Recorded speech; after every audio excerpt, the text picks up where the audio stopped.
മിശിഹായിൽ പ്രിയമുള്ള സഹോദരി സഹോദരന്മാരെ, പ്രിയമക്കളെ, ഇന്നേ ദിവസം ലൂക്ക അറിയിച്ചുകൊണ്ട് കർത്താവ് ഈശോ മിശിഹായുടെ പരിശുദ്ധ സുവിശേഷം 1-ാം അധ്യായം 34-ാമത്തെ വാക്യം. Saint Luke's gospel chapter 1 verse 34. മറിയം ദൂതനോട് പറഞ്ഞു, ഇതെങ്ങനെ സംഭവിക്കും?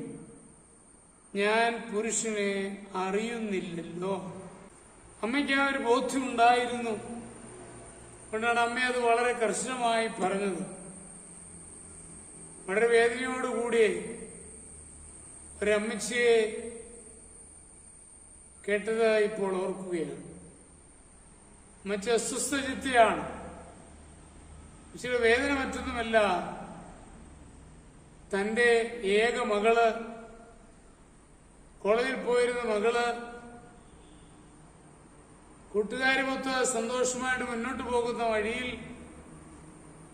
ഒരു ചെറുപ്പക്കാരനുമായി പ്രേമത്തിലായി. അങ്ങനെ ഒരു കുഞ്ഞിനെ ഗർഭം ധരിച്ചു. ആ കുഞ്ഞിനെ കളയാനും പാടില്ല. ഈ മകളെ എങ്ങനെ ആശ്വസിപ്പിക്കുമെന്നും അമ്മച്ചിക്ക് അറിഞ്ഞു. ഈ വിഷമാവസ്ഥയിൽ വേദനയോടെ ആ അമ്മ ഈ സംഭവം വിവരിക്കുമ്പോൾ എന്തുകൊണ്ടാണ് അങ്ങനെയുള്ള ബോധ്യങ്ങള് ഒരുപക്ഷെ നമ്മളുടെ മക്കൾക്ക് ലഭിക്കാതിരിക്കുന്നത് എന്ന് അറിയാതെ ചിന്തിച്ചു. അപ്പോഴുള്ള വികാരത്തിന്റെ പേരില് എങ്ങനെയെങ്കിലുമൊക്കെ ഒരു സ്നേഹ ഇടപെടലുകൾ അനുഭവപ്പെട്ടു. ഒരു സ്നേഹത്തോടെ ഒരാൾ ഇടപെട്ടു. അപ്പോൾ എല്ലാ മൂല്യങ്ങളും മറന്ന് ആ വ്യക്തിയുമായി ഇടപെടുന്ന ഒരു രംഗമാണ് ഇവിടെ കാണുവാനിടയായത്.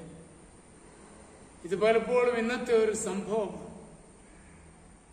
പണ്ടൊക്കെ വളരെ വളരെ വിരളമായിരുന്നെങ്കിലും ഇന്ന് നമുക്ക് പലപ്പോഴും ഇങ്ങനെയുള്ള സംഭവങ്ങൾ കേൾക്കുവാനിടയാവുന്നുണ്ട്. രക്ഷപ്പെടുവാൻ വേണ്ടി മൂല്യങ്ങള് കുഞ്ഞുങ്ങളെ നശിപ്പിക്കുകയല്ല പരിഹാരം. കാരണം ദൈവത്തിന് പദ്ധതിയുണ്ടല്ലോ അതുവഴി. അങ്ങനെയുള്ള ജീവിത ശൈലികൾ സ്വീകരിക്കാതെ ജീവിത വിശുദ്ധിയോടെ ദൈവം നൽകുന്ന വ്യക്തിയെ മാത്രം സ്നേഹിക്കുവാൻ, ആ വ്യക്തിയുമായിട്ട് കുടുംബജീവിതം നയിക്കുവാൻ എല്ലാ യുവജനങ്ങൾക്കും കഴിയട്ടെ എന്ന് നമ്മൾ സ്നേഹപൂർവ്വം ആശംസിക്കുന്നു. അതിന് മാതാപിതാക്കൾ മാതൃക നൽകിക്കൊടുക്കുവാനും ഇടയാവട്ടെ.